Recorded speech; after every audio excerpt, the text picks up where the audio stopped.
Hey Trekkies, it's summer, and you know what that means. It's time for Creation Entertainment's Trek to Las Vegas 2025. This year, the convention has been expanded to a 5-day schedule, August 6th through the 10th at the Rio Las Vegas Hotel. Meet all your favorite Star Trek pros in one place, and hey, maybe you swing by Vic's Lounge and you see our panel. It's a great way to meet people in person and have some fun with your fellow Trekkies. If you can't make it to Star Trek Las Vegas, of course, there's also other events around the country this year. Trek to Orlando, August 23rd through 24th. There's the Trek to New Jersey, September 6th and 7th. And finally, the Trek to Chicago, November 22nd and 23rd. We're looking forward to meeting as many of you as we can this year. So make sure that you get ready to trek to Las Vegas.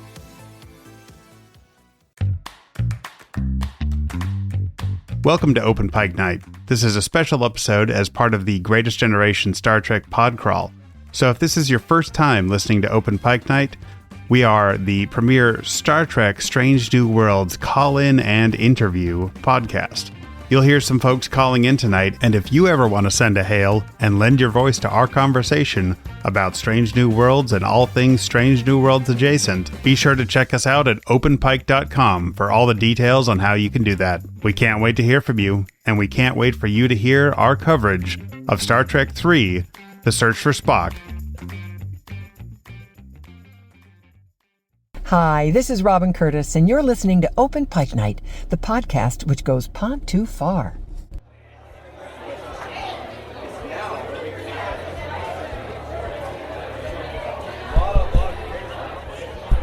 Is this thing on?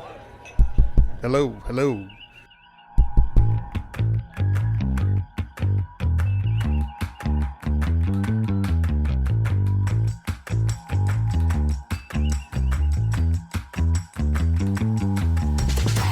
Welcome to Open Pike Night, the Strange New Worlds podcast where your calls are the prime directive.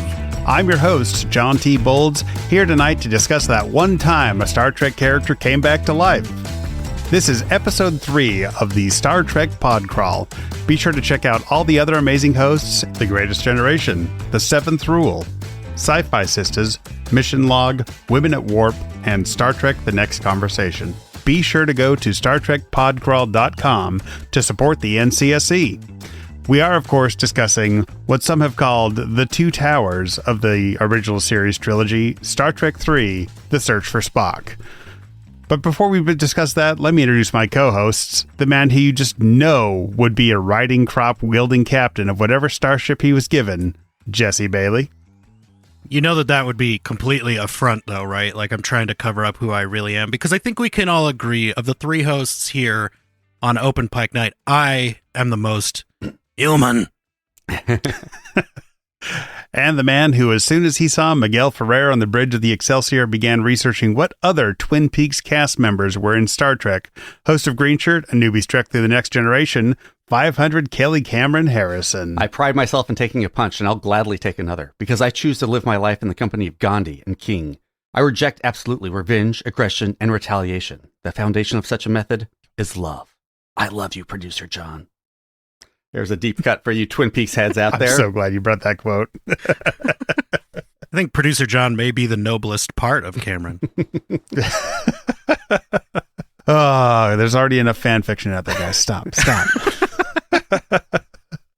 So tonight we are here to join a bunch of other great podcasts in discussing the original series movies.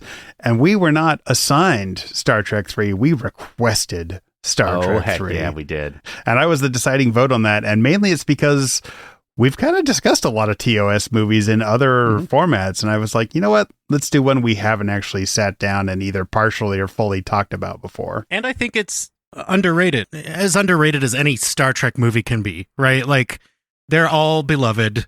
You know, the odd-numbered Star Trek movies being bad is a tongue-in-cheek joke. Like, yeah. There are no bad Star Trek movies because they're all Star Trek movies. Generations is my least favorite. I'll say that right here, but it's not a terrible movie. But it still has its moments. I am very excited to talk this one. I think it's a fascinating movie. I think it's it's really interesting to talk about because I think it's a fantastic movie. and kind of a terrible story, and we'll get into that. We've mentioned before that Star Trek is often elevated by performance and the actors involved. So yes, I'm very interested to hear what you have to say, Cameron. And right away, you guys, I'm going to ask you to plant a flag. Is TOS movie Enterprise your favorite Enterprise? Yes. Thank you. It is Like, me. of all the Enterprises? Yeah. No, the D, man. Really? Yes, absolutely. This is the one I grew up with. And that's the thing is, I did not watch any of. I saw 4 and 6 in the theaters, and obviously Generations, but like, yeah, man, the Enterprise D is my Enterprise, hands down. Fair. Yeah. John likes the D. Yep, the big D. Yeah, I actually really like the Enterprise E because I feel like it looks more like a Constitution class. And the Enterprise E kind of rules, man. It's kind of great. I know there's some people, maybe even some people involved in this project here that don't love the E, but man, I really like it. But the movie refit, top tier for me. Now, I did watch this movie on Christmas Day. I felt like it was an appropriate movie for Christmas. Now, you might say, Cameron, this is not a movie about the birth of a Christ figure. It's a movie about the rebirth of a Christ figure. It's an Easter movie, Cameron. What are you talking about? I would like to present my case, if I could, for this. We have a fruitcake reference. All right? Yeah. Not very Eastery. Sustained. Wait, I don't know. We have someone say, may all your guesses be right. Clearly a reference to may all your Christmases be white. Clearly.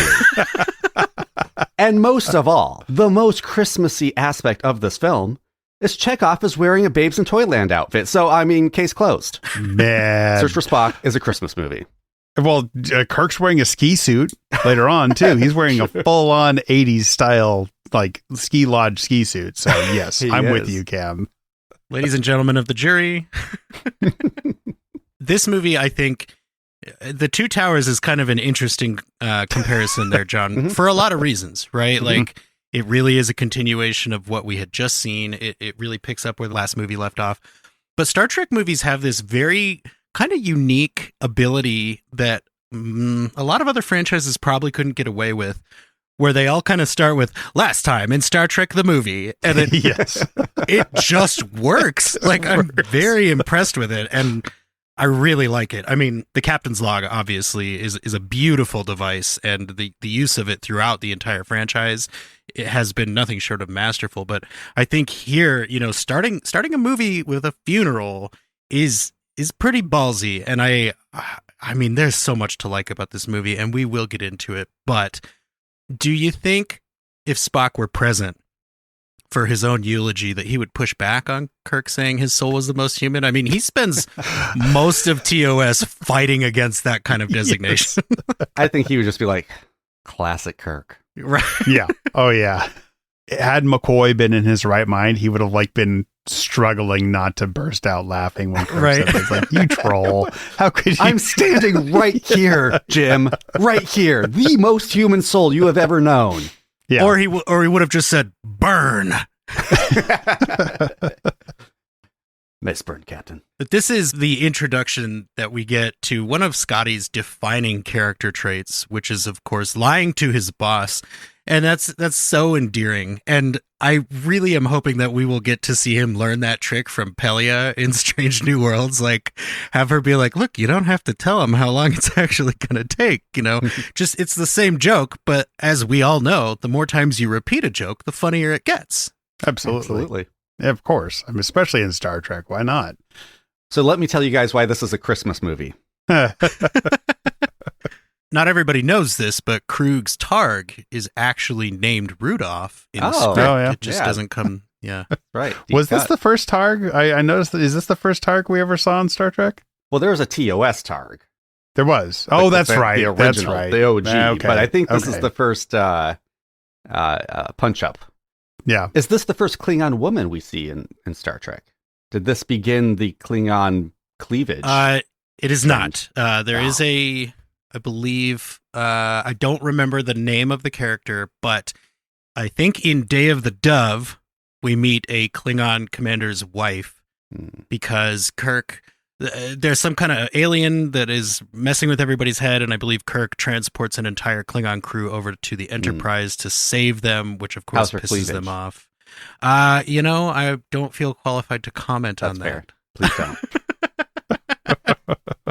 But I mean, Krug, I'm going to spend a lot of this talking about Krug, okay? Because he's Krug a killer, rules. Let's get into it. Yeah, killer good villain, and his expression does not change when he realizes that he has to kill Valkyris, but his eyes do seem to fill up with what kind of amounts to tears for a Klingon, which I think is the first indication that we are about to get an all-time Klingon performance. Like, this guy, he's one of the bars, right? I don't know who this actor is, but he knocks it out of the park. He is just the bar of all Klingons. Yeah, when he just goes, unfortunate.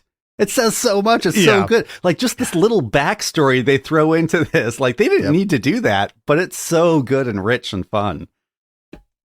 Do you think she actually had looked at it, or was she like, I'm done with this relationship? Whatever it takes to get this guy to stop calling me. Yeah. I've had that Targ start licking my feet in the middle of Klingon coitus one too many times.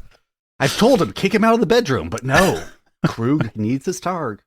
Well, and it really lays so much groundwork for all Klingons, right? Like, Valkyris is very honorable here. We see that in her performance. You have, like, Krug valuing the input of his officers, even if, some of them he has to disintegrate because they made a mistake. Lucky shot. So good. It's so good. The collaborative effort is not something we always see on a Klingon bridge, right? Like, he's asking opinions and he's saying, what should we do? And it's just, there is so much good Krug in this. And do we ever hear the name Krug in the movie? Like, I feel like at least once. I think the captain of the ship maybe says it. Someone says it. But I did have to look up how to spell it. Kirk say it to him at some point? Oh, he may. He never tells Kirk his name. Yeah, because he says Klingon commander. Like, that's right. That's constantly. Right. Yeah, because he says, who am I talking to? He's like, it doesn't matter who I am. And it's like, man, talk about dedication to this role. Like, he's just so in it. That's a good Krug. That was a good impression, Jesse. Oh, thank you very much. I appreciate that. I watched the hell out of this movie for the last 2 weeks to get ready for this. It has been a very long time since I saw this before this rewatch. I'm like, oh, man. The whole, make sure you feed my dog thing. I'm like, oh, this is where we get the character from Lower Decks. Like, this is absolutely Lower Decks took inspiration for this, for one of my favorite episodes and then storylines for the last 3 seasons of that show. It's like, oh yeah, okay. I completely forgot that there was even a Targ in this, and the guy goes all John Wick up for him. So, it's understandable what he does. Yeah, I'm thinking I'm back. Oh god, Krug Wick. I would watch the hell out of it. I was going to ask you guys, who do you think was more upset? Kirk when he found out his son was killed, Krug when his Targ is killed, or Scotty when he watches the Enterprise get blown up? Ooh. Oh man, that's a tough one. They're all losing children. That's right. That's tough. I mean, even Sarek at the end is like, you lost your ship and your son. Doesn't say son first. I know. Yeah. Says ship first. Like, God, he knows who he's talking to. Killed my Targ. Starvey bastard killed my Targ. Yeah, and that's another moment. Like, Krug cares about his crew. Mm-hmm. Like, when he realizes they're gonna die, he flips. Like, he wants them to be safe. He wants them to get out of there. Guys, I love Krug. Krug is maybe top 3 Klingons for me all time. Like, so well done. I'm willing to bet some of our callers love Krug too. Yeah. Let's go ahead and hear from the first one. Here is our good buddy Zoe. Hailing Open Pike Night. This is USS Cinema. Zoe Richardson, Captain Commanding. And I just want to say that there's a cultural wisdom of the original series of movies where every odd number movie is supposed to be the worst of the movies, and the even number of movies are sometimes the best movie of any genre. But the thing that kind of screws up this calculation is Star Trek 3. It's actually a really good movie. It's a great bridge between Spock's death and resurrection. And when I covered it on Backlick Cinema, the podcast, I discovered that this movie is a lot better than what I remembered. And I just want to leave you with this. Admiral Kirk, you don't want to give me the Genesis device? Okie doke. Cinema out. Thank you, Sal. It may be the most specific impression joke ever on Open Pike Night. And Zoe and I discussed this on social media, but dude, you killed it. You absolutely nailed that. Yeah, that's the problem with this movie is it is a bridge. I don't know. I don't even think The Two Towers feels as much like just connecting two other stories than this does. At least like The Two Towers has Helm's Deep that you can focus on. Like, okay, this story has a beginning, middle, and end within this movie. That's what The Two Towers is about. And the taming of Schmeagol and everything as well. For sure, too. This just so many payoffs that were set up in the previous film. So many setups that are going to get paid off in the next film. Yep. It doesn't feel like its own movie. Like, I don't know whose movie this is. I don't know which character is the protagonist in this film. I'll get more into it, but like, yeah, the story of, they're not really even searching for Spock. No one's really searching for Spock. They just kind of stumble across him and he's there. I mean, Sarek is definitely searching for Spock. Well, he found him. He's in McCoy. Right, but he wants his son back, you know.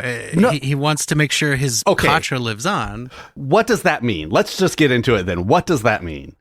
Well, it means that much like fate in the Star Trek universe, souls are a real thing. Sure. Mm-hmm. Yep. Absolutely. I mean, this movie locks that in. Yeah. From everything he says, it just sounds like he needs McCoy to go there and to release Spock's soul in some ceremony, and Spock's soul will go off to Spock heaven. And McCoy will be better. I don't know why they go looking for his body. Why do they go looking for his body? That is never made clear. Everything they do is never set up or explained why they're doing it. The reason I took that as Sarek saying, "Hey man, that body was supposed to come back to Vulcan. Like right. that final resting place isn't supposed to be some Genesis planet. It's supposed to be Vulcan." That's what I took as the reason for them going to get it. I love that the plot of this movie is basically, hey, you remember the most emotional scene from the last movie, that like iconic Star Trek cinematic sequence? Yeah, they boned that up. They shouldn't have done that. Yeah. I also love that they space balls in the middle of this movie, at the beginning of this movie, and they're like, let me watch the last movie and see what happened. What is the time limit for talking about where the cameras are in the Enterprise? What? Go for it. So, and it seems like it would be an easy thing, right, for one of the new shows to say, you know, like, okay, go ahead and launch the record drones or something, right? Like, put the cameras that follow the ship and everything it does for the official record, launch those because we're about to have some stuff go down. I mean, it's a question that must be asked, like, how did they get these angles? Let's not forget that while that was happening, the ship was not functioning. It was blown to hell. They were limping through the nebula, but for some reason the security cameras were recording in uninterrupted high def the entire time. Yep. I mean, it's a little grainy, but yeah, no, I hear you. Okay, yeah, but it's just that Sarek never says the thing about the body. And the reason, because I'm sure Starfleet would have let Kirk and McCoy go to Vulcan. The whole reason they don't let them is because apparently they're asking to go to Genesis, but it's never stated that they need to go get the body. No one ever says that. It's the goals in this are very murky. The stakes are pretty murky too. Like, there's no ticking clock. It's not like, look, you've got 2 weeks to get him back there. Yeah. Like, what happens if Kirk gets caught stealing the Enterprise? Yeah, he doesn't like being an admiral anyway. Well, the only reason he got demoted, proactively to captain was because he also saved the entire sector in the next movie. But right. I think, Cameron, that the answer here is that the main character of this movie is the crew. Okay. Like, it is a collective title shared, right? Because it's their grief process. How do they deal with this? Kirk deals with it by yelling at cadets, and Scotty deals with it by really doubling down on his work, and the rest of them deal with it by saying, yeah, let's undo that. And I agree with you, Cam. It is a weird middle movie, and you stated it very well with payoffs here and payoffs there. But it's also a movie where 2 Starfleet vessels are completely destroyed. Another one is completely sabotaged by the crew. Like, man, this movie's all over the place for what really is just a funeral procession. I want to be clear. I think this movie is the definition of does not equal the sum of its parts. Because nearly every scene in this movie is perfect. Every scene is immensely watchable. They are so good. And that's why I'm like, it's a great movie. I can sit down and watch this movie and be like, oh yeah, the ravioli bugs. I forgot the ravioli bugs. Thank you for in my calling mind. them ravioli bugs. Yep. But yeah, at the end of the day, I'm like, what did I just watch? What was it about? Who knew what when? Okay. Who the hell was this Klingon? Where did he come from? What is his motivation? Like, yeah. For me, more than Wrath of Khan, which is obviously a continuation of a story from a TOS episode. Sure. I feel like this and the motion picture are the TOS movies that feel most like a long episode of the show, right? Which is a label we've heard thrown at a lot of Star Trek movies, and sometimes derisively, but you guys know me. I'm here for that. Give me long episodes of Star Trek. I don't care. Like, especially with the TOS crew, this kind of stuff happens a lot where like some stuff is unclear and it's okay because we love these characters. And I think that that's probably where kind of the cultural reevaluation of this movie comes from is like, is it the strongest of the original movies? No, nobody's here to say that. But is it good? Yeah. It's totally watchable. Like you said, Cameron, like I had a blast watching back through this movie, even though I knew there's not going to be any Borg Queen in it. There's not going to be Khan. There are no whales to be found. Like I was absolutely glued to my screen. I will say it's the only original cast movie that I know exactly where it falls in my placement and never changes. All the others can kind of mingle around, but I know that this one is better than Motion Picture and number 5. And not quite as good as the other 3, so it's a firm 3rd place for me. Yeah. Well, and you know, one of the great things, because this movie does a lot for the future of Star Trek. One of the best things that does, I think, is in the toast at Kirk's apartment, where Sulu first establishes that Star Trek pilots dress better than anyone on the crew when they're not on duty. So much Riz. Like so much. I am happy to plant this flag. Sulu's coat is better than Lando Calrissian's cape. At me if you feel like it. No, and you're not wrong, because then we get to see a Star Wars scene in Star Trek with McCoy at the bar where they're like, we really want a cantina scene in this movie. Seriously. And we get a Lando Calrissian type character in the security guy. I'm like, nah. Oh, no. I wrote that Lando Calrissian arrests McCoy 100%. And if you want to ask questions, Cameron, about Star Trek, like, where did McCoy get money? I thought this was a post-money society. Like, what is happening? Now, well, clearly the guy he's talking to is not Starfleet, so... Yeah. Right. Now, the guy he's talking to, our good friend Patrick at It's Got Star Trek, refers to this alien as a proto-Ferengi. What do you guys think about that? I mean, he's clearly interested in money. He's got big ears. He talks kind of funny. Like, is this the birth of the Ferengi alien? Fuck no. No. You don't think so? He doesn't look anything like Ferengi. No. Oh, someone likes money? I think the human race is a sign that not just Ferengi like money. Well, he's, obviously not a human. No, this guy is the big too ears, cool. the crazy teeth. I mean, he is cool. I want him to be his own race, for sure. Absolutely. You can't deny that he's cool. He looks like a Deal or No Deal guy from Little Monsters. Howie Mandel? Yes, he looks like the Howie Mandel monster. Yep. That's who he reminds me of. It just occurred to me. But we have brought up a lot of these costumes, so let's go ahead and see if our caller Abby has anything to say about those. Hey, Open Pike. It's Abby Summer from the First Flight Podcast. Okay, I know you guys are going to do all the plot points for Search for Spock, so I'm going to come in with a traditional Abby take on costumes. Holy cow, for being from the future, this is a piece that is 100% rooted in the time period it came out in. First of all, the uniforms, while incredibly difficult for cosplayers, they are pretty amazing. Like, who can object to Monster Maroons? And those collars and that bomber jacket, fantastic. Now, I also have to say, I really appreciate how many pockets there are on all of these costumes. One of the reasons I love the Enterprise uniform so much is space to put your stuff. I am one of those people who need stuff. I need pockets. I appreciate it. This movie is full of pockets, and I absolutely love it. And just a little aside here, the hair, the curls on Savick and on Uhura are just a time capsule. I love them. I've always wished I had curly hair. It's never going to happen. Even in the 80s when I tried to get a perm, it didn't take. So I am so envious of the curliness of the hair of the women in this. I mean, everybody has the great hair, the side swoops, the big parts. It's fantastic. But this is a movie that tugs at your heart for many ways, but my little costume-loving heart loves this one for the futuristic time capsule of the time it was in. So I hope this finds you well. I hope this gives you a smile, and we'll talk soon. I love the clothes in this.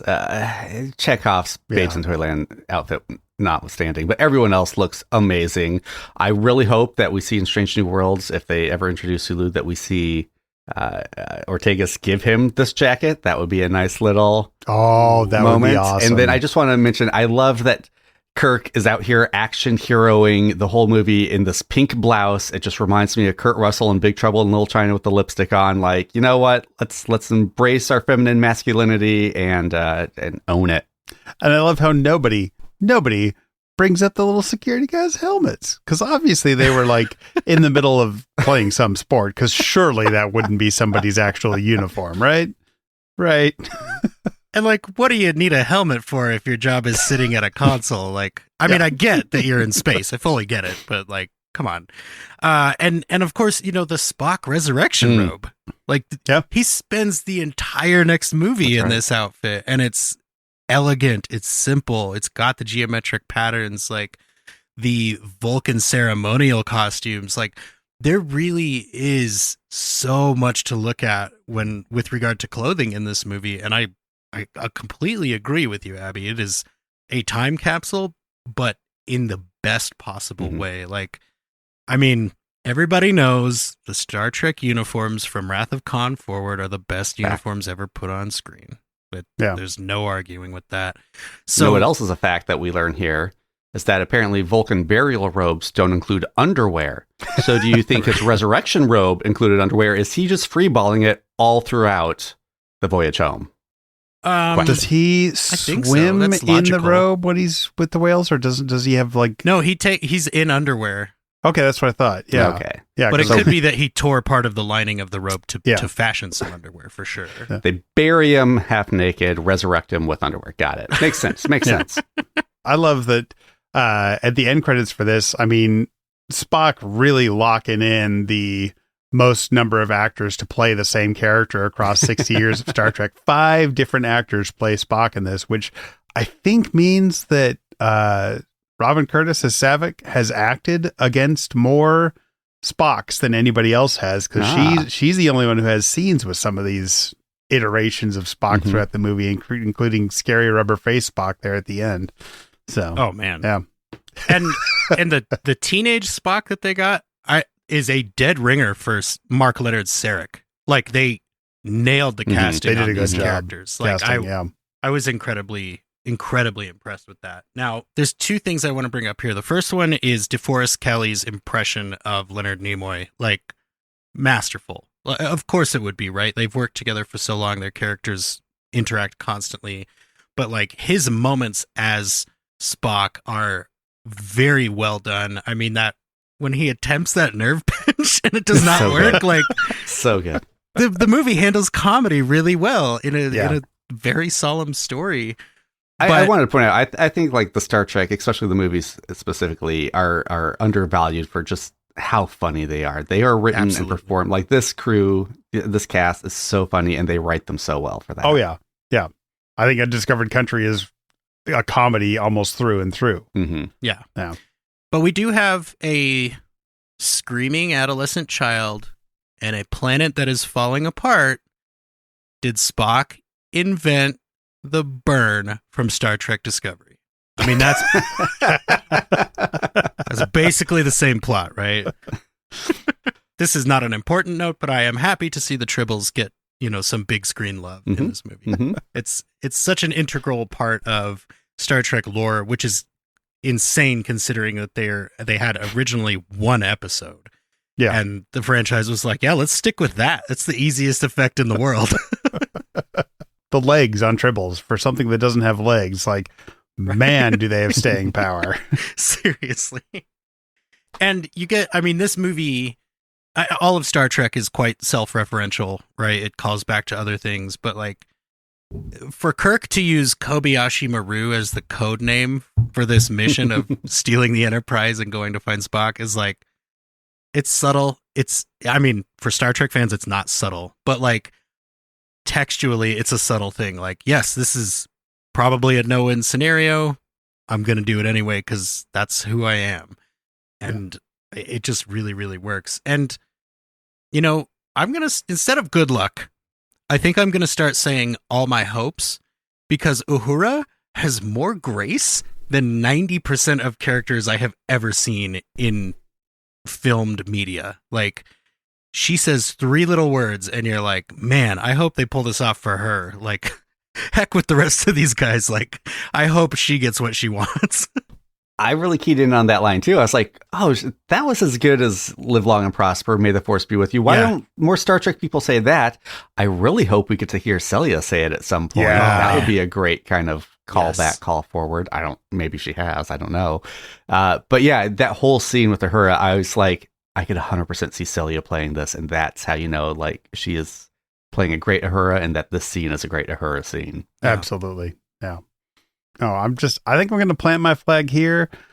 But first, let's hear from another caller. Here is Sincera. What's up, Open Pike Night? I love the fact that not only are you guys doing an episode about Star Trek 3, The Search for Spock, but you're doing a charity episode about it. And that just makes my heart live longer and prosper.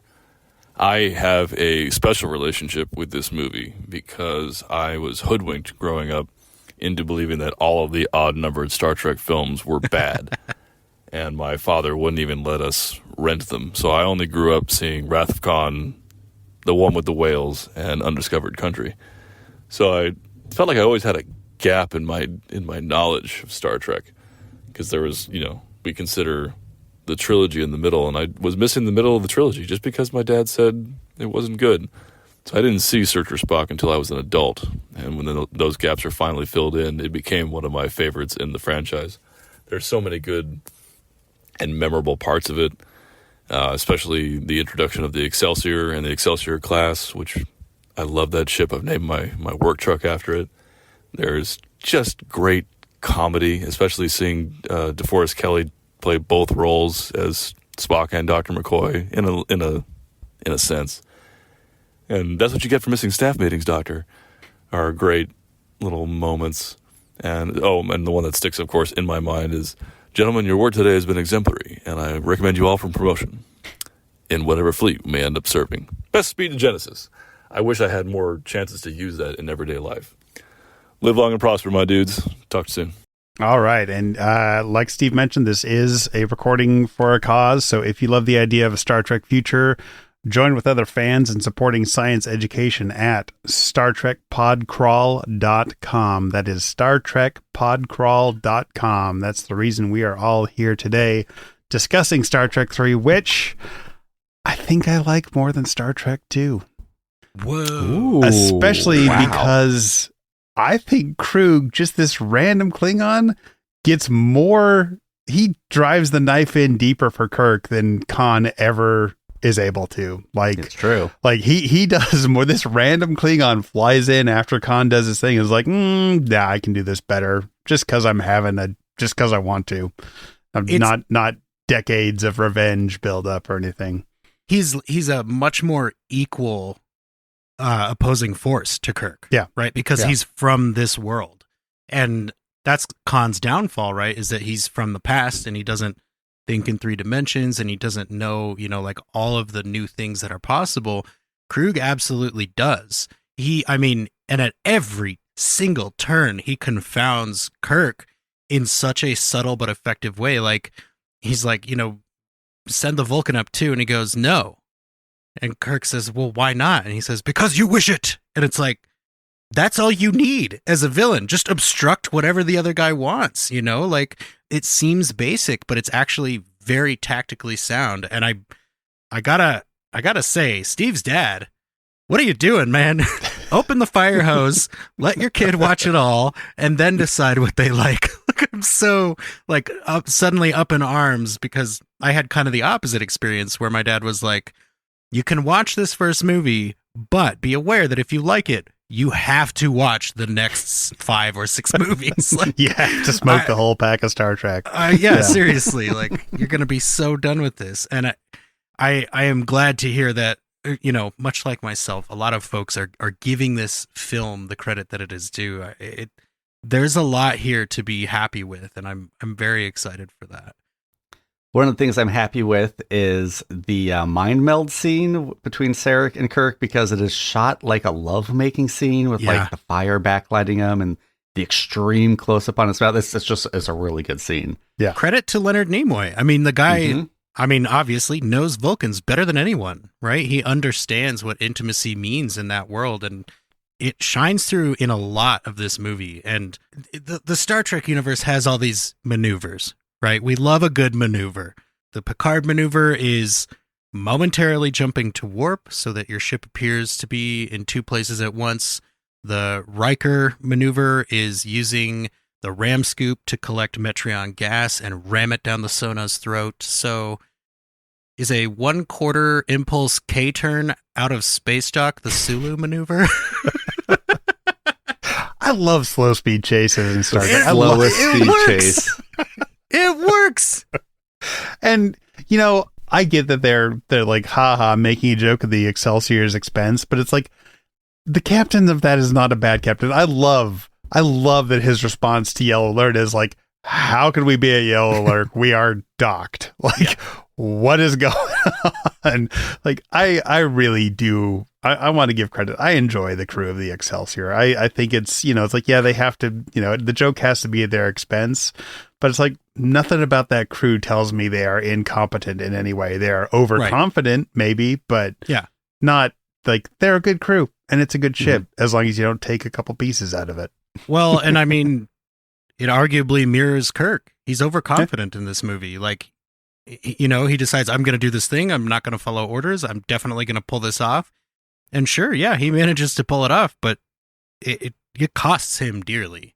So I think it is a nice little piece of parallel. And I don't like to disagree with colors, but I do not like the Excelsior look. I think I'm not supposed to, because it is so different than what we're used to with the Enterprise. And that works for me. Like, I don't really like the design of it. You know, all respect to the Enterprise B and Generations and everything, but between the two, there's no contest in my mind. Well, speaking of Kirk's confidence, I want to go back to the Sarek scene a bit, because again, this is like the moment where he's like, Kirk, you need to bring my son's Katra back to this temple. I'm like, okay, we're going on some weird spirit quest for the Star Trek movie. Okay, we got that. So is this the hero's journey? And I just love, because if so, this is the extent of the hero's refusal of the call in this movie. Kirk, it'll be difficult. Sarek, you must do this. Kirk, I will. And then he spikes the camera. I swear.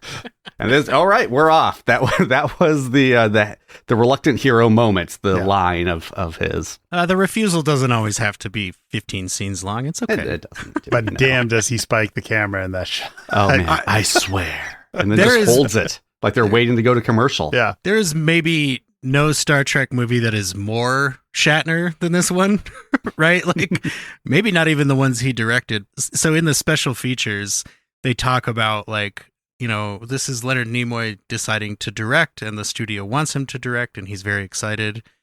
And there's an interview with Shatner where he goes, yeah, I was working on a police TV show at the time, and Leonard came to me, and I taught him everything he knows about directing. Everything that he accomplished, he owes to me. And I'm like, he's too dry. I can't tell if he means that or if he's like poking at Leonard Nimoy, right? Like a friend would do. Because it's like, you've got a legendary ego, man. I can't tell if this is little column A, little column B. Yeah, it's half and half, but it is absolutely there.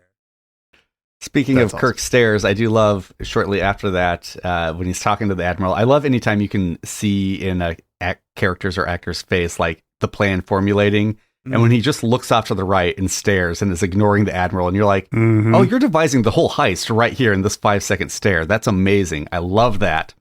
I also kind of wish we had gotten the scene where they planned the whole Ocean's 11 heist and we're like, all right, someone go get McCoy and let's do this. Oh, actually, he just got arrested.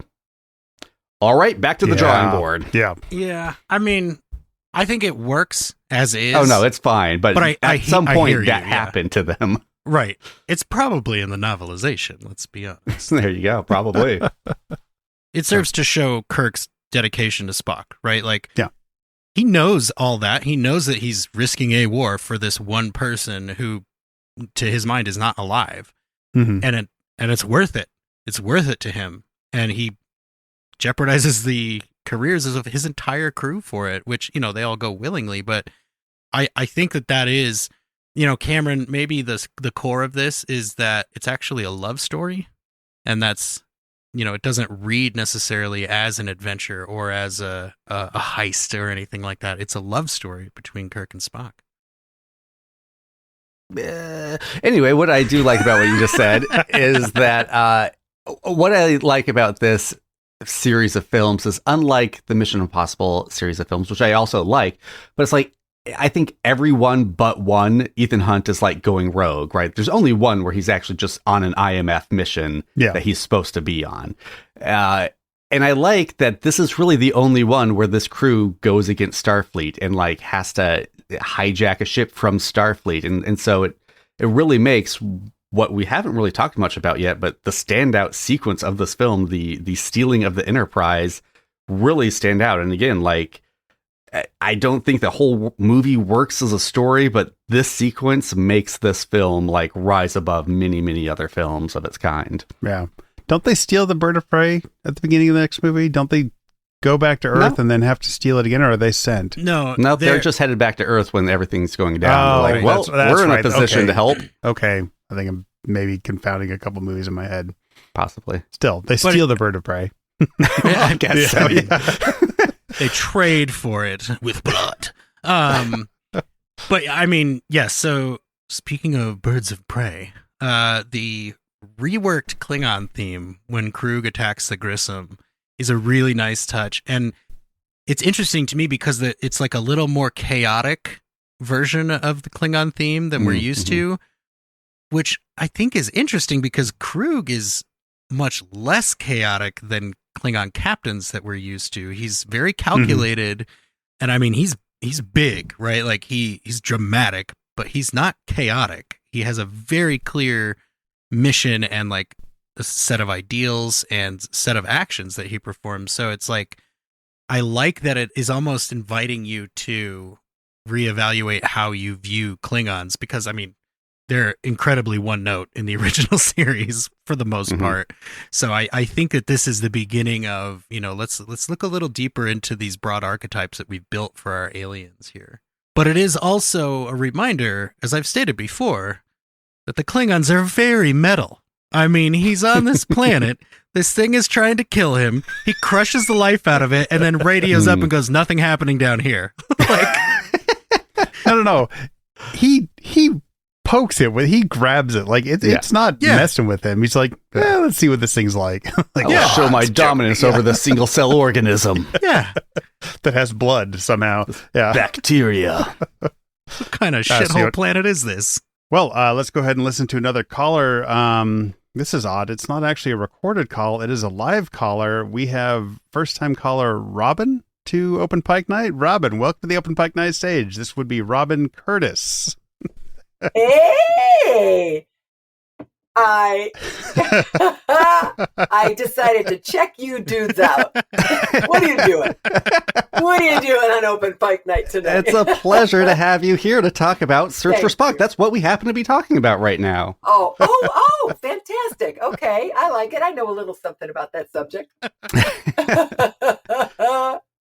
Yeah, well, let's start at the beginning a little bit. Like, what was your knowledge or relationship with Star Trek when you got that audition? Oh boy, you guys didn't know, but that's a loaded question. Oh, good. No, well, so I was coming of age when Star Trek was on the television, and hormones pulsing, and the sexual revolution was kind of unfolding around us. And my older brother by 2 years. So let's see, it came out in '66, right? So that puts me at 10, and my brother at 12, and he loved it. Like, he got it. He understood the allegory, the storytelling, the technology, the science. That's all the stuff he was grooving on. But I'm watching it, and I'm paying attention to the sexual tension between Kirk and every single woman every week, whether it was an alien or whether it was an earthling or whatever the hell it was. There she was, this gorgeous blonde or brunette with teased up hair and a low bodice and a mini skirt and boots on. And I'm hearing Nancy Sinatra in my head, these boots are made for walking. So no, I'm blathering on, but the truth is I was so electrified by those storylines. And in fact, in recent times, like during the pandemic, I went back and I watched some of those earliest episodes for the very first time, the second time in all those decades. And they were exactly as I remembered. Plato's stepchildren and the sadistic alien, torturing Kirk and Uhura to kiss one another, and their lips are just inches apart, and she's struggling and he's struggling, and they want to, but they don't, but they do, but they don't. And the same thing with Nurse Chapel and Spock, and then Spock and Marion Hartley in the cave. All these erotic moments of that was the level I vibrated on with the show. and as corny as that sounds, and all the philosophy and thoughtful storytelling caught up with me much later. The fans schooled me in the late 1980s and early 1990s as to what Gene was all about. And I came to espouse and embrace his philosophies, his humanist philosophies. And to this day, the dude captured my heart, my inner conscience, if you will, with his thoughts, infinite differences and infinite combinations, tolerance, inclusivity. I love everything Star Trek stands for. And every now and then I dip back into that erotic pot with Star Trek, but now I get it on a much higher level than I did when I was 10, 11, 12 years old. And I'm particularly, tickled pink that I get to say I did Spock in the cave. Thank you. That makes me quite happy. We were about to ask about that. Yep. Oh yeah, kids, that was big. And of course we know, I can finally talk about it. We know how lovely recent creative things have unfolded. And I'm talking about unification. I call it unification for short because I can never remember, is it 745876 or is it 765874? The numbers, right? That preceded 8675301. Anyway. No. There you go. Yeah, right. But I felt all those years ago, it was kind of sad that they left, and unfortunate that they left such a yummy plot point on the cutting room floor. And I think that Jules Urbach is just uncannily brilliant in the way, in just a matter of seconds, in minutes altogether, less than 10 minutes, he, without words for the most part, without dialogue, let's put it that way, he gave my character a full-bodied life, and in it he gave life to that plot point. That something did come of it. That perhaps Spock and Savick had a life. That they gave birth to a son, and now you see her having lived a good life, and her son standing there with her at the end of Spock's life. Again, I'm talking about Unification. Yeah. For those of you who might not have seen it, and it was just such a gift. It was a gift, I think, to the fans. It turns out I had no idea that would mean so much to them. It was a gift to I think to Bill Shatner and Kirk, really, to play that scene out. It was a spectacular gift to me and to Mark Chinnery, who played my son. Sam Witwer was, I thought, absolutely brilliant. I'm just so grateful to all the people that had to say yes to make that happen. Susan Nimoy and Rod Roddenberry and Bill, William Shatner, and the director Carlos Baena was so sensitive and so emotional in his direction, and I think he got the best of the actors, and I'm even including the background actors. I got to tell you guys, we stood out in that sun, and those people brought it. They gave us beautiful, solemn, reverential context, and it was lovely. And Carlos was directing all of us, not just me, not just Mark, not just Sam, but all of us to be present in that solemn moment. I just can't say enough, and I think it's going to live in me a long time. I'm still digesting how epic it's been for me personally. How did you feel when they reached out with the offer to come do that, and how quickly did you say yes? Right. I went back to my emails because I remembered it in the late spring, but it was actually January of 2024 when I got an email from Ethan Teller. And he works with the Roddenberry Archives, but he works with Otoy. He's a producer. And he was feeling me out. Hey, this is who we are, and we're going to be doing this thing, and we would love Saavik to be involved. And I'm thinking, oh, they want to get me talking about my experience before I croak, right? Because maybe, when you hear the word archives, you think, oh, this is going to be memorialized for all time. And given that Kirstie Alley left us a little over a year ago, again, maybe they're just trying to get everybody recorded to memorialize our experiences with the franchise. And it wasn't that at all, although they did do a lovely interview. But no, my awareness of what this was and what he was offering actually unfolded over a period of months. And I don't even know that of course I agreed to do it immediately. I said, oh, you had me at hello. Yes, wherever you want me to go, what time, when, I'll be there, and so 6 months later, all the bits aligned, and they had me out to Pasadena, and we shot it in the Huntington Gardens. Such a pretty setting. And it wasn't until they were putting a wig on me and aging me and adding prosthetics to my face, and they put me in this stunning, regal confection. I mean, the fabric. You cannot compliment the people who worked on this, the team, from the makeup to the hair to the costuming, enough. Their expertise and excellence. I'm telling you, I put on that dress and I was Saavik. I immediately felt years of life, in my spirit. I was her. It was like, whoa, and such a gift to do that with the trappings of your character. And I just stayed willing. Do you know what I mean? You just come to something like that with an open heart and say, yeah, just show me what you want. Show me what you want.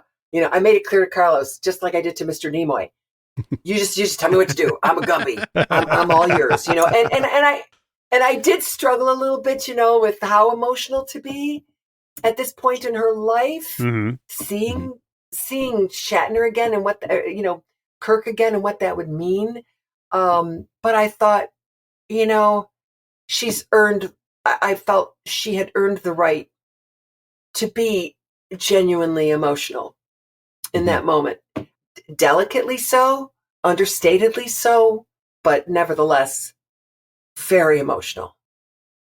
And I just decided that would be okay. I thought Mr. Nimoy is going to be okay with this. He's not going to, because, he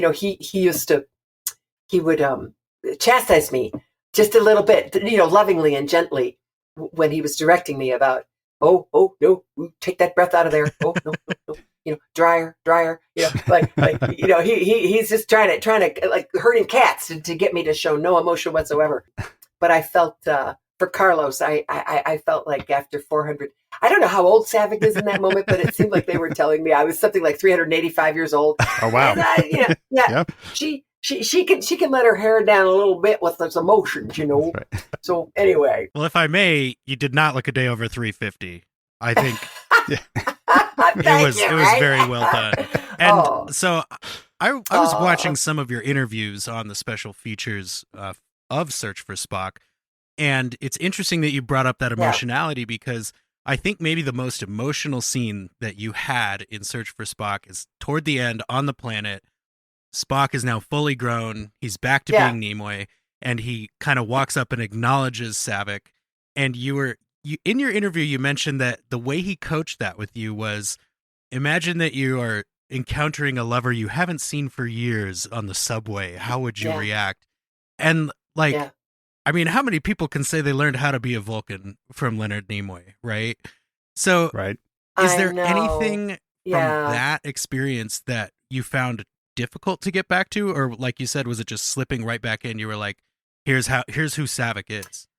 I felt like all the professionals around me, Jules's conception of this moment, in addition to the person he chose to direct it, in addition to the actors around me and the team that presented me, it was like being given a gift on a platter. I had no problem snapping back in to that character. They gave her life. It was like resuscitation. It was the most beautiful resuscitation. I think I didn't betray her or the Vulcan culture. Completely agree. The Vulcan mystique. An entire race. You absolutely nailed it.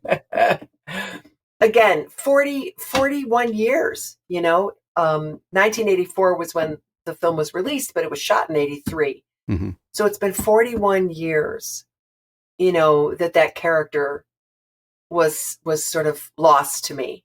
And it was always just a little sad thing, but you suck it up, and the challenge in life is to carry your losses with as much dignity and grace as you can, and I had processed it. I was good. I've often said to the fans, that interacting with them and all the connections and friendships that I feel I've made over the years, that experience has far eclipsed the original work itself. Do you know what I mean?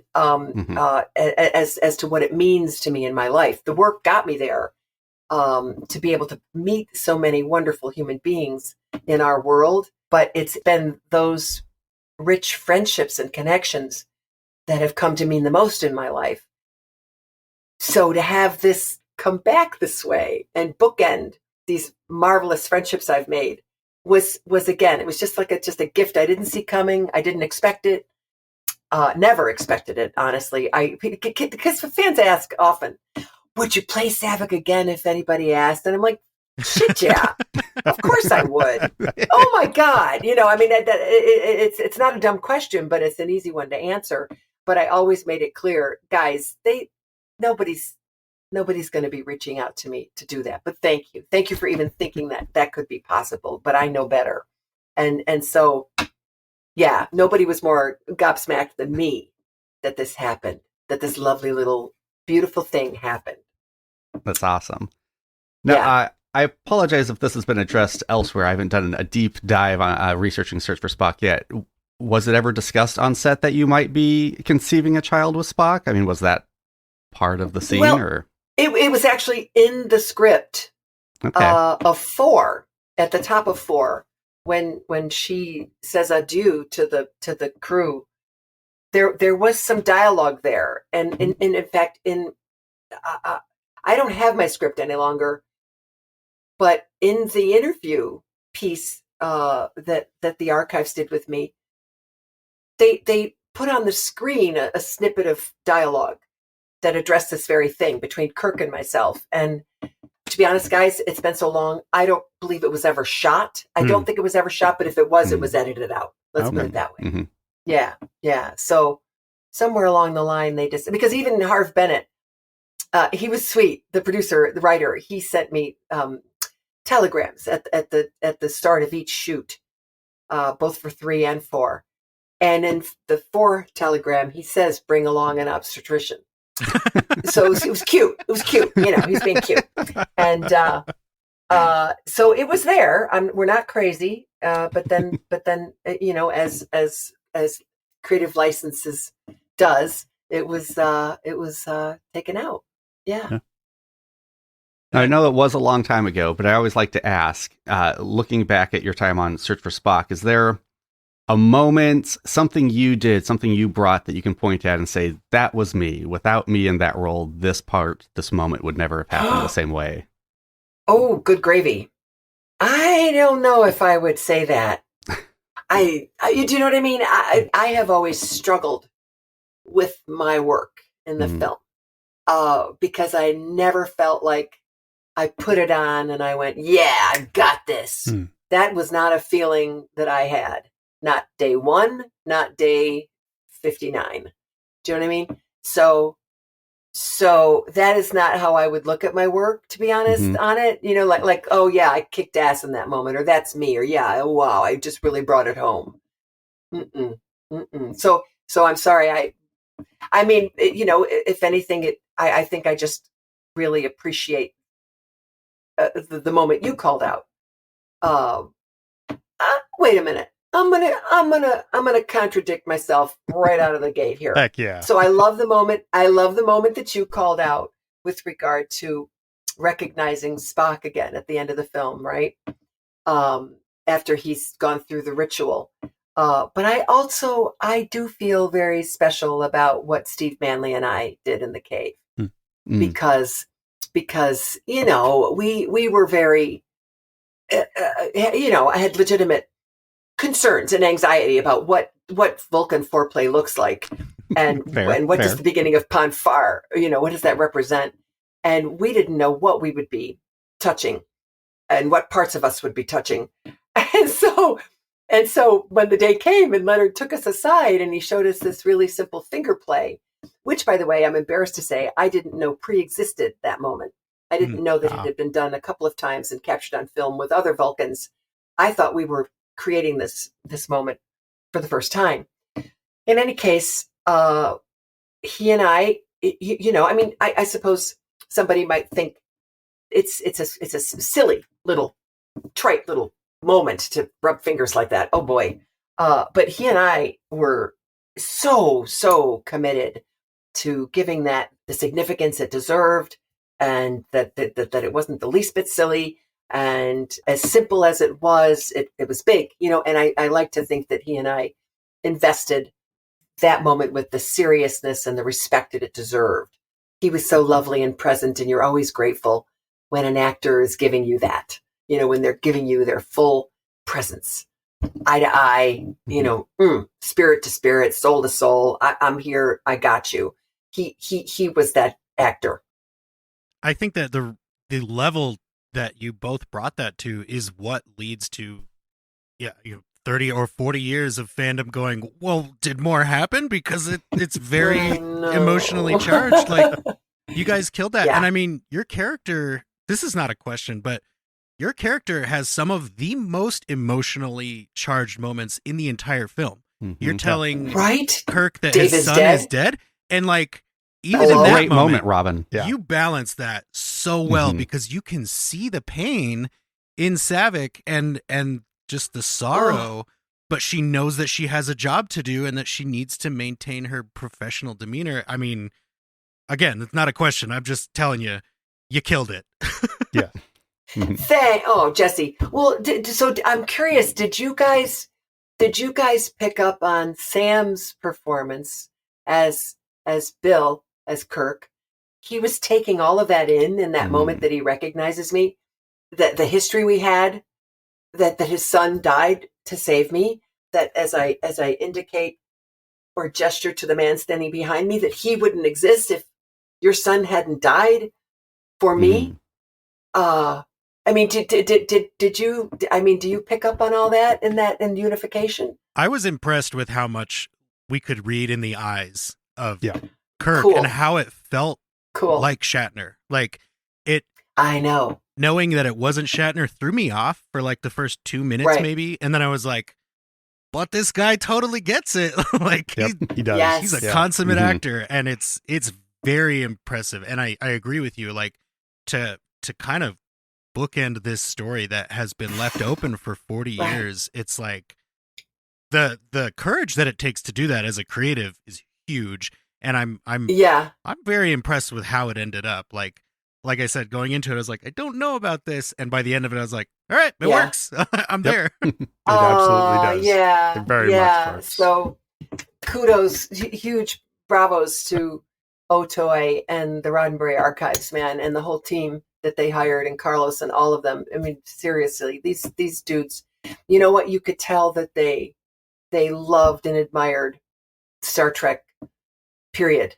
And so they were going to bring their best talents and their best brain and heart and soul to those few minutes. It worked. Oh, and the music. Oh, my gosh. Yeah. Yes. Oh, you know what I did the other day? I wanted to write something. I'm actually writing. I'm going to get emotional. I'm writing a letter of gratitude that's long overdue to Jules. And I just had the music, the audio of the film, 8-minute film, playing again and again, because it's so stirring. It's so moving. It makes me cry just thinking about it. Yeah. Anyway, I loved it. And I think that was the most common comment online. And I didn't really spend a lot of time scrolling because I just don't. And I get nervous with Facebook and social media. But everybody, it seemed the cutest comment was, I'm not crying, you're crying. You know? Anyway.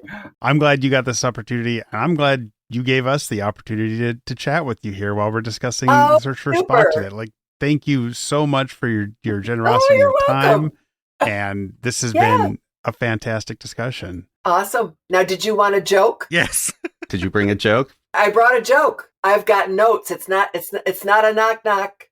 You know, it's not a light bulb joke. But about that. Okay. So this guy sees a sign for a talking dog for sale, and he goes and he asks the owner about the dog, and the owner says he's tethered around back. So the guy goes in the back and he sees the dog leashed to a pole. He says, "So, well, what's your story?" And the dog says, "I've had a really good life.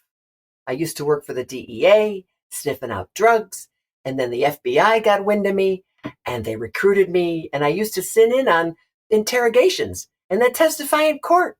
And I've been all over the world, and I've had a really good life.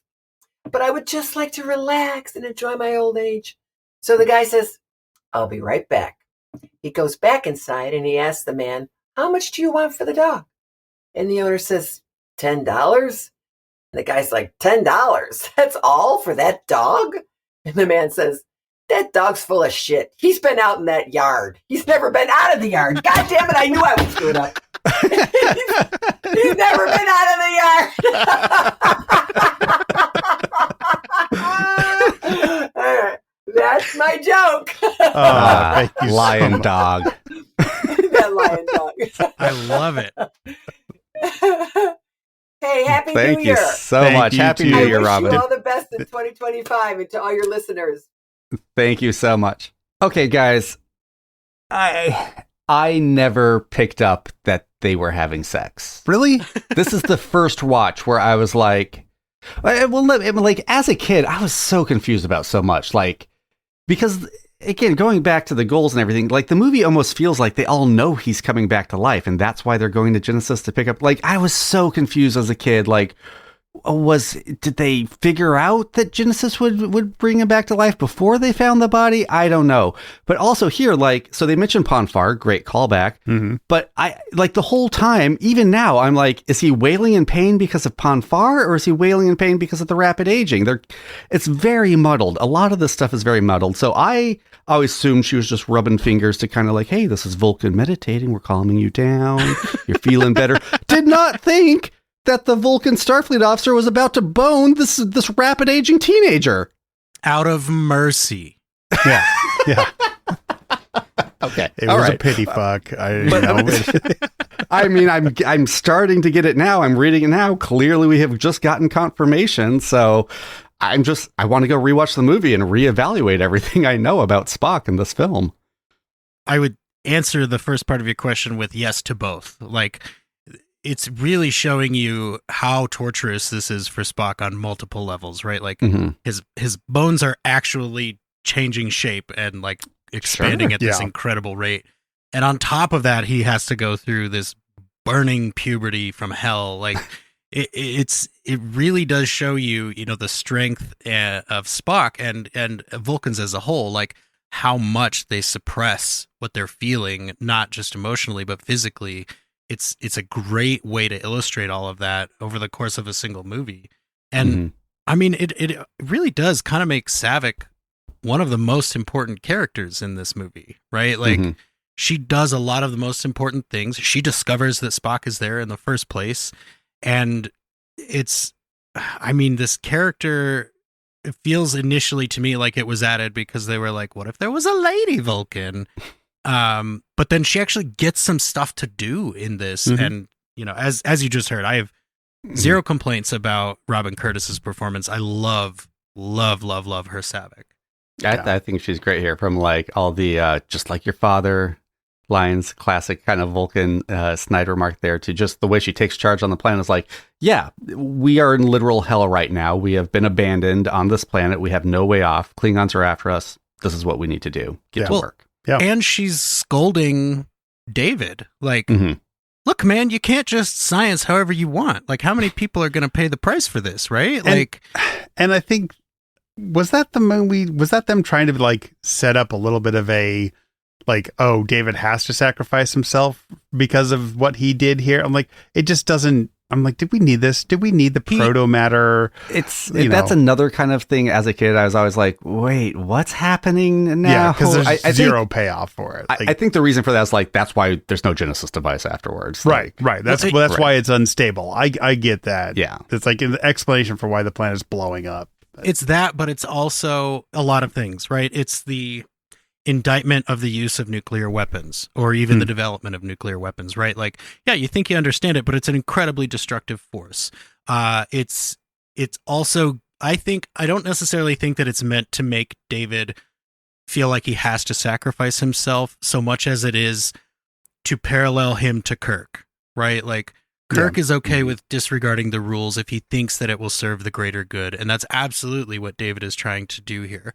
And by having Saavik be the one to chastise that, it creates another parallel of the Kirk and Spock relationship, the Saavik and David relationship. She's like, yeah, you're so human. How many times have we heard Spock make fun of Kirk for being human and, like kind of ribbing him for it? So to me, it's almost like, if we can't have Spock in most of this movie, let's create a Spock surrogate in Saavik and have this Kirkling be around to receive the other end of that. And I think it actually does play into why David, to your point, it does play into why David would go, you know what, I'm going to try and cause a distraction here, or maybe at least, single myself out, because up until now, David is not a hero. Like, he's a scientist nerd who's mad at his dad, right? Like, he spends all of Star Trek 2 being like, really, this guy, this Kirk guy? Like, so he doesn't have the heroic personality needed at the start of this movie to make him a tragic character, I don't think. So I think having this moment where Saavik is like, dude, you really are not thinking about the needs of the many, okay? Let me just put it that way. And then in that hostage scene, he's like, all right, needs of the many here. Like, I'm not gonna hold the planet together. I don't need to be building new Genesis planets. Like, this is probably the most logical thing. What's he gonna do? Keep building paradises where people go and age really rapidly and use that to test pharmaceuticals or something? Man, who would do that? Where would that idea ever go? Come on. I gotta say, that sounds like a terrible premise for any movie. What's he going to go do? Go just become a drug user and beam aboard another Enterprise and demand he gets drugs? Hell right? yeah. Is that what happens? I don't know this movie. In the TNG episode where they, the very special episode where Tasha Yar gives Wesley the speech about drugs, he's the actor who plays the drug addict, right? Who grabs and electrocutes Riker. You're talking about the game? No. It's a season 1 episode. It's a season 1 episode, yeah. Oh, Was okay. it this Gotcha. David? It was one of the Davids. I think it was this David. I think it was this David, yeah. 90% sure. Yeah. We're over here making old references, and you're making TNG references. What podcast is this, Cam? Come on. Let's hear from another caller. This is Open Let's Pike do it. Night. Here's This Michelle.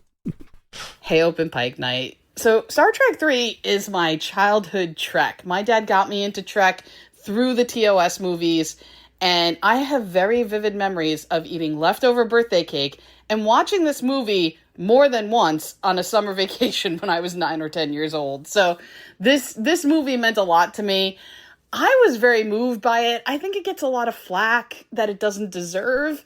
I find the friendships, the exploration of the characters to be so compelling.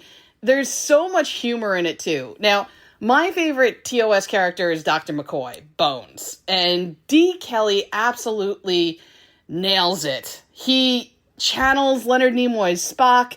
I don't want to use the word Tuvix, but like seeing the amalgamation when Spock's Contras and Bones, it was just perfect. So many great one-liners. And then the heart and the heartache of this movie, right? Kirk loses his son. We lose the original Enterprise. It is tragic, but also that light at the end with "Your name is Jim." It's, oh, come on. This movie is such a roller coaster. My only issue is that Uhura gets left behind. I get it. She had a job to do, but she should have been with the boys on the mission and seen the Enterprise go down. Man, Nichelle Nichols deserved better. Anyhow, I'll say for my Crusher connection, I think Beverly Crusher knew a little bit about the story of Genesis and that device. And in the TNG episode Ethics, when she says that like good research takes time and, you know, you can't take shortcuts, maybe she was thinking a little bit about David Marcus. I don't know. Maybe it was also some advice that she gave to her sons as she raised them to not take those same shortcuts and not end up like David Marcus. I think that was a big concern for Beverly. Anyway, those are my 2 cents. Live long and prosper.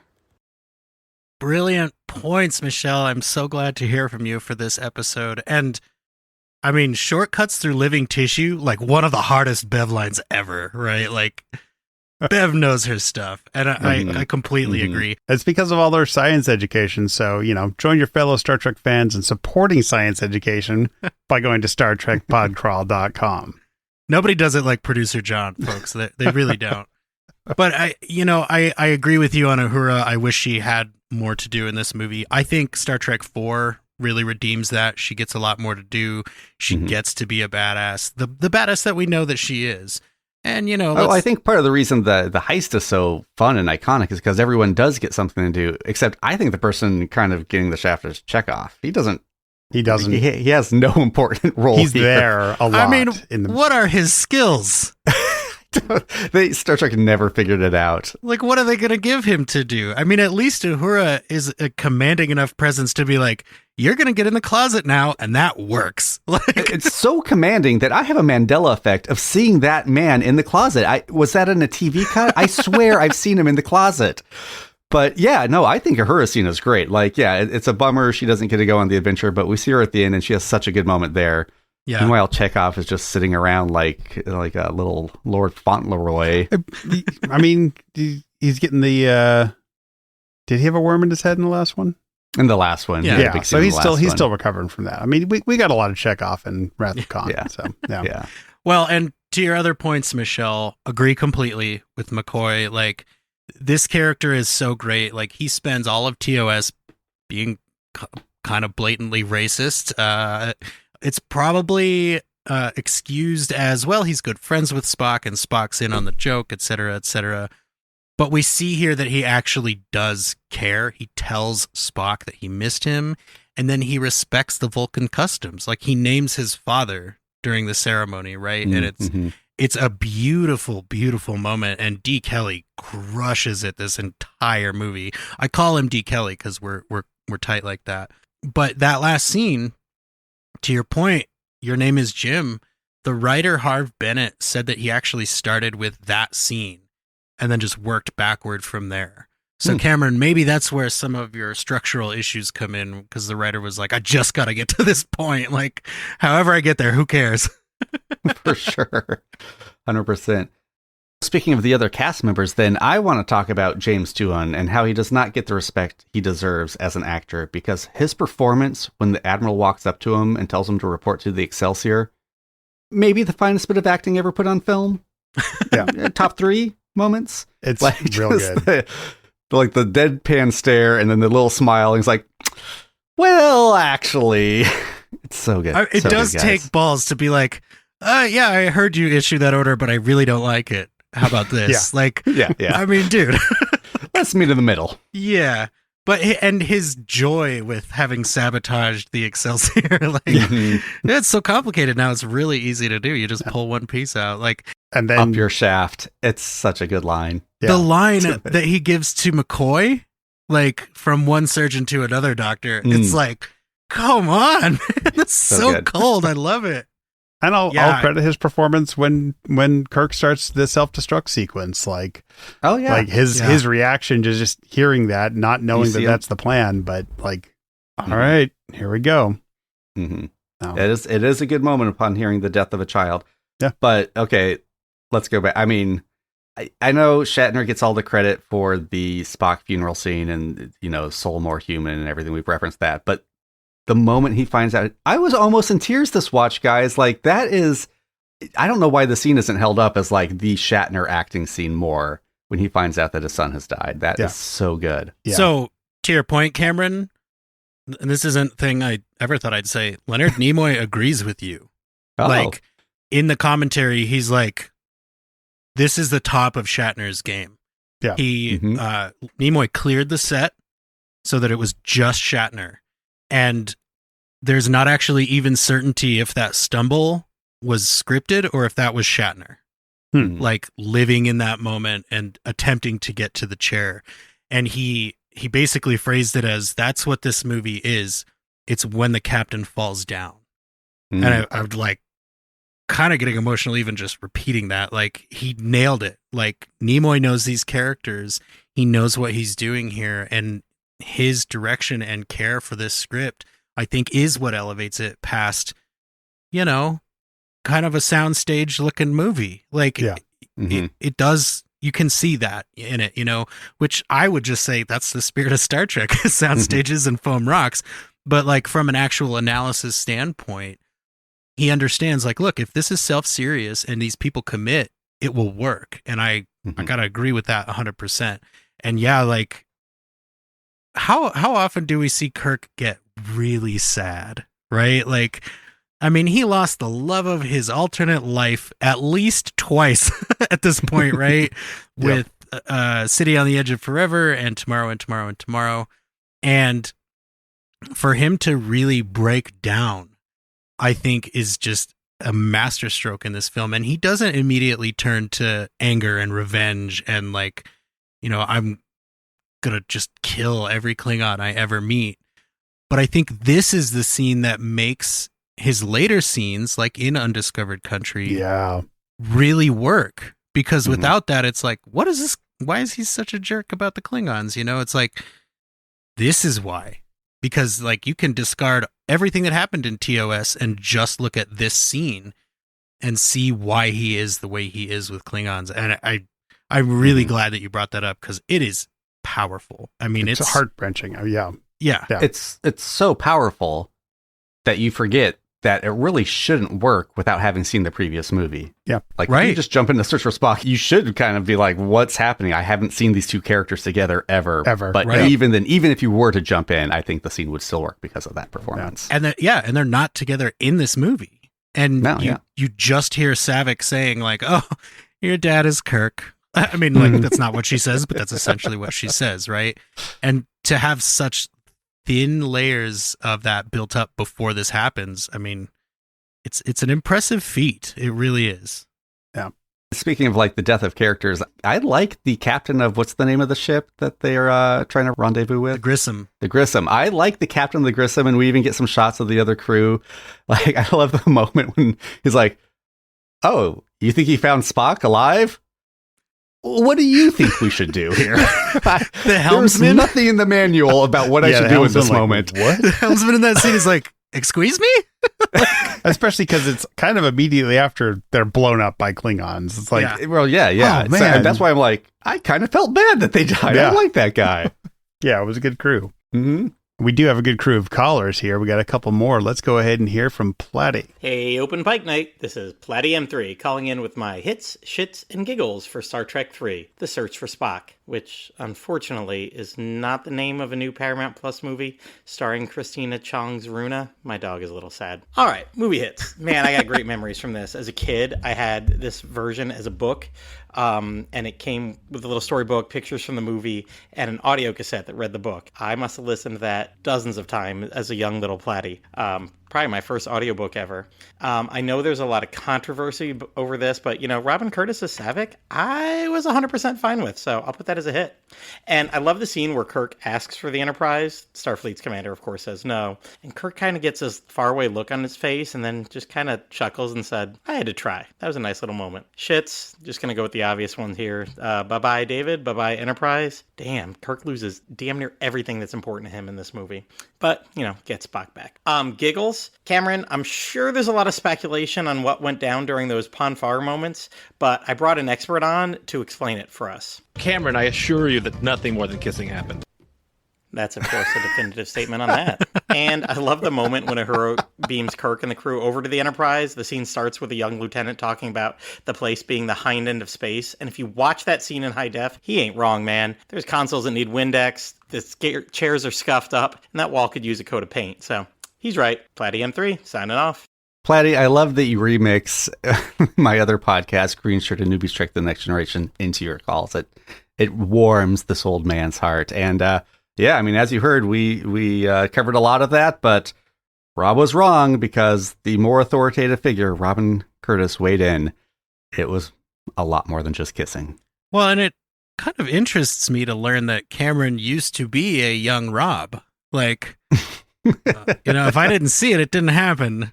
That's right. Apparently. There are no implications. Yeah, well, I'm sorry that it never occurred to me that two characters on a dying planet boned in a cave who were of vastly different ages. Life from death, Cameron. It's like the theme of the freaking movie. Life finds a way. But, to address what Platty was saying about, the consoles and stuff, he's right. Like, and the filmmakers were acutely aware the entire time. Like, there was this, I think it was either the director of photography, I think it may have been the director of photography, was like desperately begging Paramount, please let us go shoot this movie in Hawaii. Let me shoot it on location. I do not want to do this on a set. And they knew that, but the Trek professionals, being as consummate as they are, no, look, hey, you can make this work. You can make it matter to the people that are watching. Another funny moment here in the production of this movie, at some point, the soundstage caught fire, and like a big portion of the Paramount lot was part of this fire.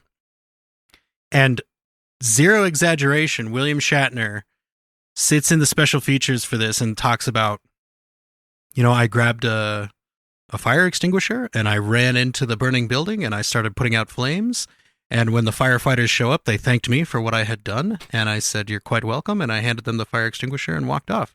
It's like, dude, you can't be everything. like supposedly there's record that, yes, he actually helped fight this fire. But it's like, is that a part of the story you got to tell, man? Like, this is going to be great on a special feature one day. Seriously, like the guy, it feels like these interviews were shot in the part of his life where he's like, no, I don't like Star Trek. Yeah, the Boston legal type. Yeah. Yeah, but it is interesting that like everything that all of our callers are picking up on is like a well-documented truth about this film. It really has affected people more than you would think the Bridge movie would. Speaking about Shatner's performance of the death of his son, David Jones, our good friend, worded in and said, "Hey everyone, hope you're all well. Search for Spock is a great follow-up to Khan. Seeing Kirk lose everything he loves and still managing to keep going on just made the movie better." Which it is, it's true. Like we were talking about, he acts incredibly well, but he never sinks. They never have him sink into full despair And like you mentioned, Cam, he kind of does that in Undiscovered Country. Like he does that over the next couple of movies. Yeah, it's really good. I mean, he might get back to a little bit of a flippant Kirk at the end when he's like, "Fine, I'll kill you later," which was a great line. Like everything there is great. But I am like, didn't your son just die like 30 minutes ago? Oh, okay. All right. This is a movie. That's right. And I hear you, but I like that it's kind of that Starfleet officer thing, right? Like, yes, you've just been through this huge emotional moment. You absolutely told this guy to his face you were going to kill him. And like, but it also shows like on top of being a consummate officer, Kirk really does understand the Klingons too, right? Like he despises them, but he knows what will make them, straighten up and listen. And they expect blood for blood. That's how they operate. And he knows that. So it's like it shows him as being smart and compassionate at the same time, which, who doesn't love smart compassion? Well, we have one more caller tonight. Let's hear from our friend Melanie. Hi guys, here's Melanie. I'll tell you what. I was 5 years old when Star Trek 3 The Search for Spock came out. I've only seen it in theaters following Star Trek movie nights, or on television and DVD of course. This movie is a love letter to friendship, loyalty, and the lengths we'll go to for those we hold dear. One of the most iconic lines in Star Trek, "The needs of the many outweigh the needs of the few," or the one, takes on an even deeper meaning here. They turn that principle on its head, and they risk everything to save their fallen comrade. The action in The Search for Spock is also memorable. Sulu's role in breaking McCoy out of custody is a particular joy. His quip, "Don't call me tiny," is one of my favorite moments. And McCoy. Oh, how I've always loved McCoy. Did I ever mention how much? Until Strange New Worlds came out, Kirk, Spock, and McCoy were my favorite characters. Now it changed a bit, but they're still my favorite TOS characters. And watching McCoy carry Spock's katra is both funny and touching. His gruffness marks with deep affection, and seeing him incorporate Spock's memories makes for some wonderful character moments. He might complain, but McCoy shows off in his own way, proving he's more than capable of bearing the burden of his friend's essence. And seeing the Enterprise being destroyed hurts me every time, really every time. Such a beautiful ship. So, live long and prosper. I need to go and watch Star Trek 4 now. That's a great point, Melanie. I mean, that is one thing we haven't talked a lot about, but I do want to mention the shot of the Enterprise burning while they're watching on the planet. I mean, that is an amazing shot. That's always a beautiful shot. It's so good. The shot of the Enterprise, the shot of them there on the rock, the line, "You did what you always do.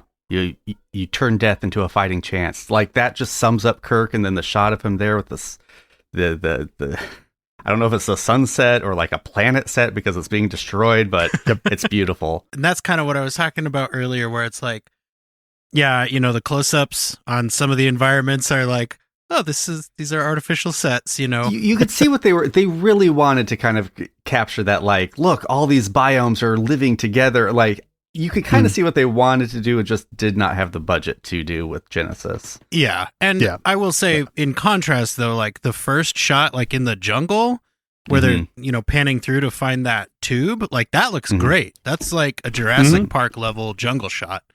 But yeah, it doesn't get more iconic than them watching the sinking Enterprise on this cliffside. Like, and it's, one of those moments where they're giving you an actual cliffhanger on a cliff. Like, how could this go forward from here? You cannot have Star Trek without the Enterprise. And if you would have told me in 1984 that in 4 years after I was born, there would be a movie after this that would have them in a Klingon ship the entire movie, I'd be like, well, that doesn't seem like it's going to work. But it did just occur to me, like, we had a Star Trek movie with no Spock, followed by a Star Trek movie with no Enterprise, followed by Star Trek 5. Yeah. That was the return of the crew and ship. I mean, talk about a softball for Shatner, right? Like, but I mean, it is a very good point. And our friend Steve Sincera, who called earlier, has a beautiful painting of this moment that I hope to share with folks. I'll probably put it on our social media. Like, it is one of the more evocative images in all of Star Trek history. Yeah. Melanie brings something up that I think is very interesting. Because I mean, everybody loves Kirk and Spock, right? There's nobody that's like, yeah, I love Star Trek, but I can't really get past Kirk and Spock. That doesn't happen. But McCoy, I think, has just a as fervent a fan base as the other two, and that really, really speaks to, I think, why people do love Star Trek V so much, because it's just Kirk, Spock, and McCoy, like the whole movie all the way through, and you've been missing it by that point. And you know, John, when you do get into TOS, you're going to see why that works so well, because these guys are like high school level friends with the ribbing and the sarcasm. Like it is all the way through. And I'm very interested to see what they do with a McCoy character in Strange New Worlds. Like, do they bring him in? I mean, we've heard that they eventually want to have the entire original cast of characters, but like, how does McCoy read in 2024? You know what I mean? Yeah. Or 2025, I guess, or even beyond that. Like, they're going to need to pad his character out with more than just the casual racism, because while it works for that trio of characters in the way that we know it, it's going to read really differently in modern day. So I'm interested to see what they end up doing with McCoy.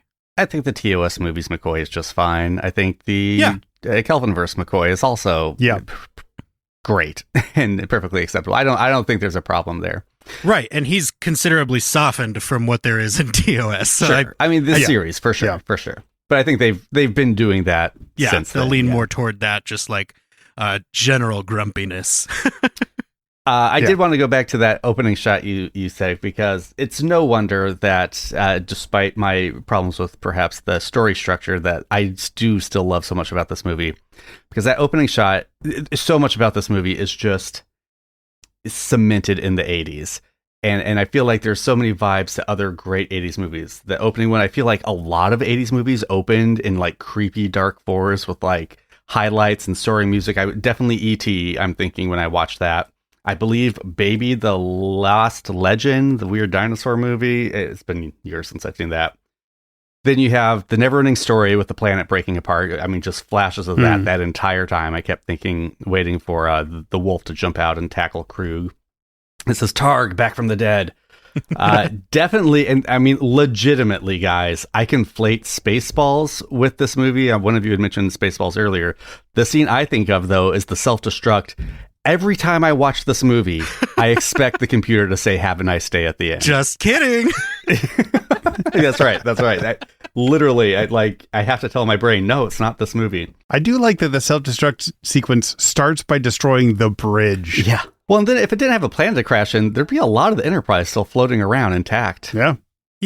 And I mean, obviously, it would have to start in the warp core, right? Like, you just alter the intermix and then it all goes from there. But it doesn't appear to be that way. And then real quick, aging Spock, I kept expecting to turn into a werewolf. So lots of 80s vibes all throughout. It has aspects of that. Like, you know, from his perspective, he doesn't know what this change is going to bring about. But that self-destruct sequence, I mean, it is... it feels to me like Spaceballs watched this movie and went, oh, let's do an equally ridiculous self-destruct sequence, because like 1A, A1 or whatever, 1A 0000000. That's the passcode? Come 6 on, zeros? man. Like, that could accidentally get entered at any point. But you could pocket dial that at any point. At this point in Star Trek, voice-controlled computers is still like a sci-fi concept, right? Now when we watch Star Trek, we're like, how do we know they're not using a recording? How do we know that's not somebody using data to fake a voice? But back then, it's like, nobody was thinking at that level. They were like, dude, it's their voice controlling a computer. How can you even believe that? Like, I love this movie for everything that it is, including things that could be considered flaws. Absolutely. Kind of similar to that, there's a small moment where Kirk is wondering, well, you know, the captain of what was the ship? Grissom. The Grissom. Yeah, they're either going to attack us or help us. We don't know which. Chekhov, send him my compliments. That'll do it. Send him a compliment. That'll push him over the edge into treason. Tell him I really dig the way he wears his hair. Yeah. I like how he doesn't have a weird magic wand riding crop. I think that's good for a captain. Right? Yeah, and like, I mean, is that just supposed to indicate that guy is a disciplinarian? I don't know. Or I think is he? it looks like a toy wand my daughter just got for Christmas. Well, do we think he's a big equestrian in the tradition of Star Trek captains just loving riding horses? Oh, there you go. Like, is it that he can't let go of that part of his life so much that he needs a physical reminder? Like, is that his security riding crop is what I'm wondering. Maybe. Yeah, because he doesn't come off as like heavy-handed. Yeah. You know, he's pretty. He comes across as a little bit too chilled out. So it's like, why are you carrying this riding crop? Exactly. Maybe it's like a relic, like a Picardian thing. Yeah. It's or some Excelsior tradition he's trying to, who knows? I now Who knows? suddenly wish Picard always had that little figure from the chase in his hand all the time for no reason. Yeah. Like, just tossing it back and forth when he's bored. what is that thing? It's Yeah. 12,000 years old. Just don't ask. Like, I have 2 questions about Spock before we wrap things up. Yep. One is, did he just happen to reach the age he died at when they transported him off the planet and he stopped aging rapidly? How did that work? I'm pretty sure that's what they were getting at. Just like, we got to get out of here, and that's why they transported him on. You know, and he just happened to be at Leonard Nimoy's age. Okay. Yeah. I mean, which could be give or take 50 years in Vulcan. So. well, and either that or somehow the proto matter knows like of the full lifespan of a thing. It's just taking him back to where he died, you know, because it's like it brings the planet to the end of its life. And but again, that's completely an open question because the way you see it is, well, that's a great coincidence. Very lucky for Spock.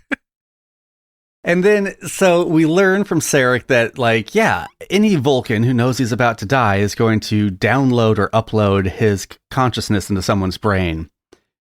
Do we ever see that again in Star Trek? Are we going to see Ethan Peck just like anytime the Enterprise is headed into danger, just like grab someone's face next to him and say, remember? Well, I feel like this is something Lower Decks could have a lot of fun with. I completely agree. And it does make me wonder because there is an episode of the original series where a ship that is crewed only by Vulcans is suddenly destroyed.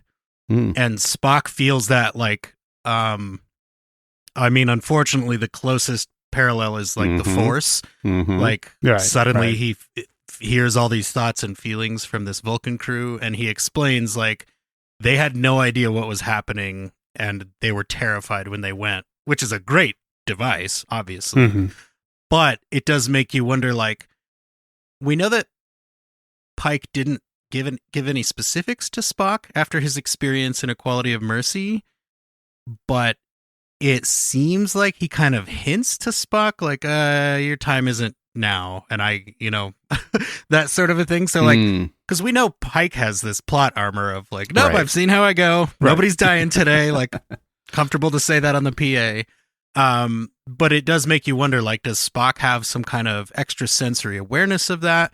But to your point, Cameron, I don't think we've ever seen it except with Sarek and Picard, where Sarek is nearing the end of his life. And is it the same thing? Is he uploading his conscious? Did Picard have to go to this mountain later off screen? It was a pain relief thing, wasn't it? Didn't he have like a disease? Right. It was basically like take my Alzheimer's for a while I deal with this. With the hot tub slide machine aliens. Yeah. Right. Exactly. Yeah. So you just couldn't help yourself. It's a good phrase. I really like it. Go listen to Green Shirt to understand the origins of that. It does make you wonder, though, like, when he got back, was he like, oh, Amanda, I just had to go through the worst thing. Can you find me an actual Vulcan now? Because I'm ready to go. Yeah, well, I'm just wondering, like, so you upload your consciousness and then maybe you don't die. Maybe, you turn death into a fighting chance. I'm just going to use that as much as I can now.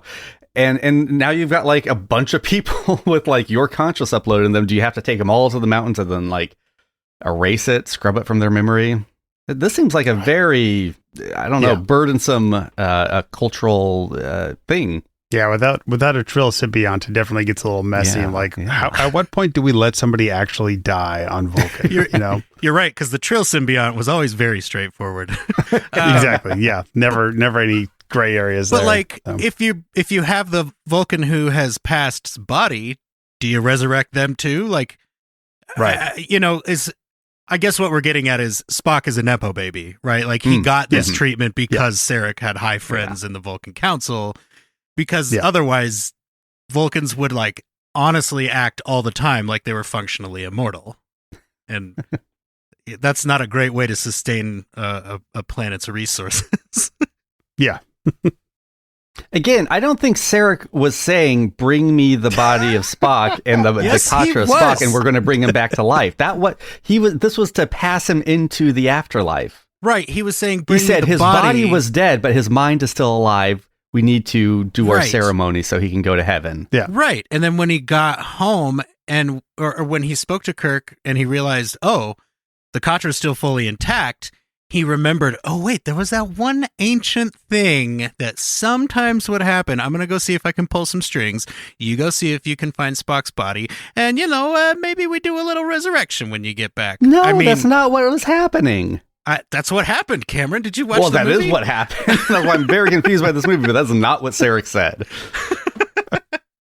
Well, I'll rewatch it, and I'll let you know how I feel, but... You're welcome for having a reason to rewatch the movie. Right. There we go. And like Melanie, I immediately watched Star Trek 4 after this. I was like, well, I'm not going to stop here. Like, what am I, some kind of amateur? The adventure continues. But that's... Part of it is a production thing, right? So like Nimoy says, like, we can't call it The Search for Spock, or maybe this was Harv Bennett. We can't call it The Search for Spock, and at the end have Kirk look into the camera and go, well, we didn't find him. Like, there's...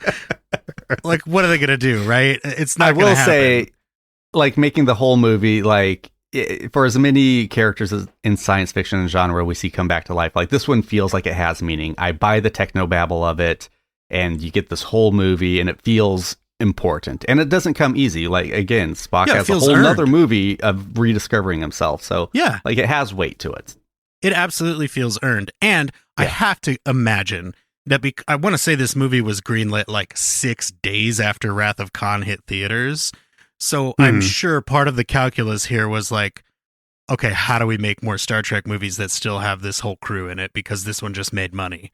The first one did not make money. This one is making money. We need to make more of these. Like, commercial reasons are just as real as artistic reasons in the world of movies.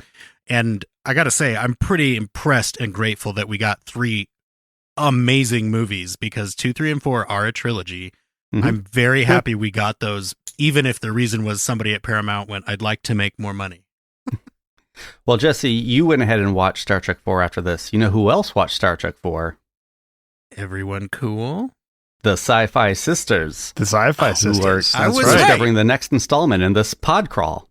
Let's bring them on to talk about what they discussed in Star Trek 4, the one with the voyage home.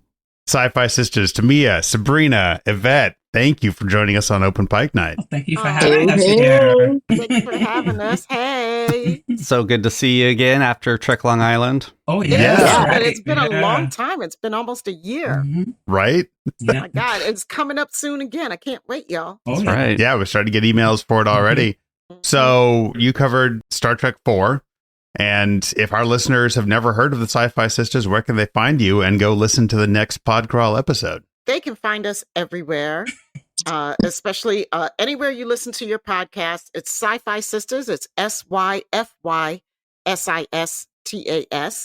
And you can find us at our website, at our which is sci-fi-sisters.com, or any place else that you listen to your podcasts. And yeah, we're delighted. We are 4 Black women who love science fiction and fantasy, and we love to talk about it from our point of view. Heavy on the Star Trek, really heavy on the Star Trek, but we talk about a lot of other stuff too. As well as we have a YouTube channel. The Sci-Fi Sisters Inc. has its own YouTube channel, and we do a great live show there. And we have other shows underneath that umbrella, like Sabrina's show, Sin Sin Goes Sci-Fi. And we have an ElfQuest show that comes on there called 2 Moons and a Microphone with Tanya Scott Thomas for all the ElfQuest fans.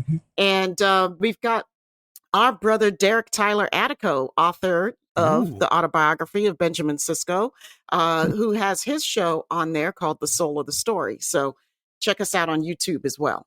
I just got that book for Christmas. That's fantastic. I'll have to check that out after I read it. Yeah.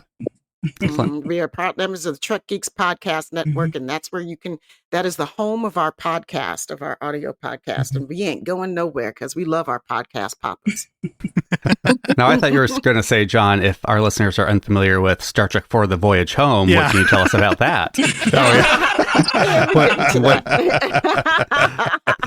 It's one of the whales. lesser known Trek movies. Yeah. Really gets lost in the shuffle there. Yeah. I have to say we were on the fence between choosing Search for Spock and Voyage Home, and one of these years I hope to talk Voyage Home. Was it a good conversation, I'm presuming? It was awesome. I mean, I think we asked for something else, and this was what was left. And wow. Then when we got it, I think we all were really happy that we got it, because it brought back so many memories. I think we talk about a lot of memories we had when we went to go see this, when this came out. Of course, Sabrina talked about, all the inside stuff, all the nominations and awards that it won. And, there's a lot to this movie that we kind of brought out that people, I think, don't really realize what was going on at that time. So for us, it was like a walk down memory lane. Because and we realized that this is like one of Sabrina's favorite movies, which I don't think we knew until we started doing it. I know, the one with the whales, but it's a good I know it's the movie that was probably written with the non-Trek fans in mind, but they gave us everything we needed, and it had a lot of great stuff in it. It was classic Trek, so saving things and crashing things, and the world needs being destroyed, and I love it. So, and we had our girl Madge Sinclair in it, and that's all I needed.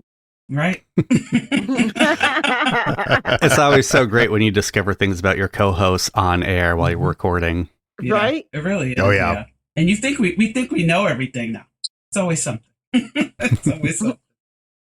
Well, we'll be checking it out too. Thank you so much. Welcome. Thanks. I can't wait to listen to you guys. It's so good to be here with you guys, and like you guys are great. So that discussion about the search for Spock, I know is deep. Yeah. I can't wait. You set expectations already. That's what I do, baby. That was the one we wanted. I remember dropping at least one bombshell during our recording. So, all right. Yeah. But of course, I guess everybody's already heard that by now. I don't know. I'm confused about our timelines here. I know, right? Well, that's temporal mechanics 101. Right. There we go. Exactly. Head on over to Sci-Fi Sisters and listen to the coverage of The Voyage Home. And after that, we got, 3 more films after that? We're going all the way through Generations for the pod crawl. So be sure to head over to StarTrekPodCrawl.com and help support a good cause with the National Center for Science Education. And enjoy every episode. Check out all the podcasts that are covering this event. And if you haven't heard any of them before, besides Open Pike Night, you are in for a treat. These are some great podcasters, some great shows. And speaking of great shows, Cam, when you're not on Open Pike Night, what are you doing? Oh, geez. By the time people are listening to this, there will only be one episode of Star Trek The Next Generation that I've never seen. And yes, it's all good things. It's the last episode. Over on Green Shirt, a newbie's trek through the next generation, the other podcasts I host, along with producer John here and some other fine hosts, as I make my way through TNG for the very first time. Never watched it. Have been for the last 7 years in podcast format. And yeah, we're finally reaching the end. You can tune into the penultimate episode on Preemptive Strike with guest Tom Tran later this week. And then 2 weeks after that, you can hear my thoughts on the finale.